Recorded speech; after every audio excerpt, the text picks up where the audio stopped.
Here's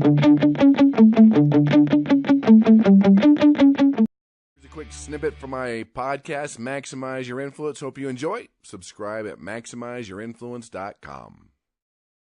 Now, as we get started this year, this is probably a new one for many of you. A lot of times we talk about the Persuasion Blunder and, of course, the Persuasion Ninja. Today we are going to do the Blinja. Blinja go. Don't! That's our sound for Blinja, a little combination there, which is a combination of blunder and ninja. It's a little bit of both. And that's why we have to talk about the power of goal setting and even the dark side of goal setting. And I want to focus, first of all, not only spend a few minutes and talk about the bright side of goal setting, because it works. We hear it every new year. And now I don't have to talk about the gyms, where you work out in January versus February. It's a joke, but it's true. And we set these goals, and why do we fail? Do they work? Sometimes they do, sometimes they don't. And I want to give you some clarifications to help you out. Now, first of all, I'm a big believer. I used to go to those seminars and listen to those millionaires talk about vision, mindset, and goal setting and say, okay, yeah, whatever. Give me the tools, come on. And it didn't happen for me until I realized those are the tools. Goals are the most important thing. Every book on success talks about goals. But again, they're so abused and overused, and I think to the point where we cringe and moan, we get upset when we hear about it. Oh, yeah, goal setting.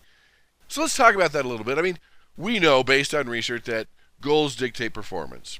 Production plant workers that had goals accomplished 3 times more than the ones who said, do your best, do your best. They increase our success rates.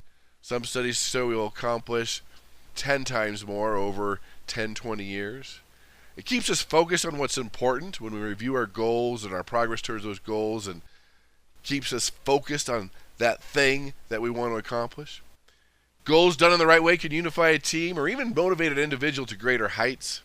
We accomplish more than we ever dreamt possible, and it does improve happiness. When you think about the happiest time in your life, you are pursuing or worthwhile, exciting goals. We're humans. We need goals. A lot of people are like, oh, I don't want to do goals. I might fail.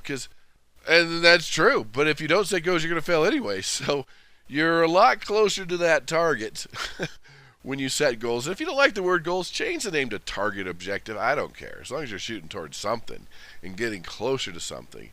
We need goals. Not having goals is like a ship without a rudder. We're just, as humans, just bobbing around in the sea of life, accomplishing nothing, and we won't be happy that way. So that is the positive side. And I'll spend more time on that probably later in the year, February, when you need a little oomph, a little boost with your goals. Well, let's talk a little bit about where goals can hurt, that dark side. Especially in the business place, or if you have sales goals or negotiation goals. When goals are overwhelming, they're too big, they're not realistic, they're not believable, they'll suck the life out of people. They'll go through the motions, but they don't believe it, they're not going to do it. If the mind can't see it, it's not going to happen. Sometimes we're given a goal and we have no direction, we have no tools, we have no motivation, or even worse, we have no why. Now, why try? Why are we doing this? We're just assigned a goal randomly, and it just sucks the life out of us because there's no direction, there's no tools, it was just given to us. And if you want someone to be successful with goals, there has to be a why behind it. Why are we doing this? Why are we working so hard? Because without that, there's no ownership. They don't know where they fit in or why they're going to do it. We see this in the sales world a lot of time, like, ooh, trip to Hawaii, do this and this, trip to Hawaii. And man, is it so motivating for the top 20%.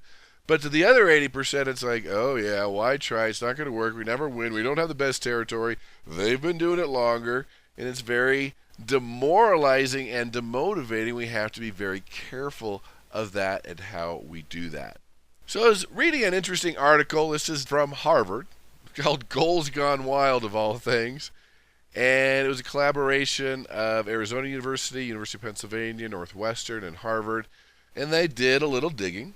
And of course, they found out that goal setting is one of the most replicated and influential paradigms in the management of literature. It's there. Set your goals. Do this. Be your best.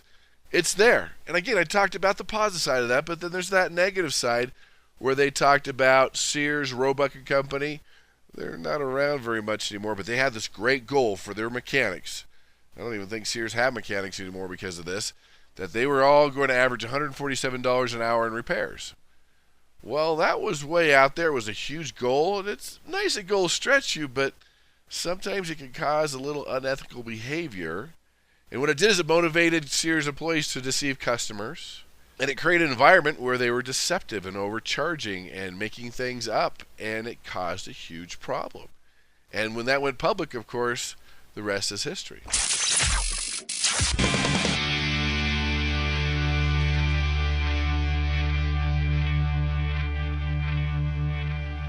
Thanks for listening. To listen to the rest of the podcast or subscribe, it's MaximizeYourInfluence.com.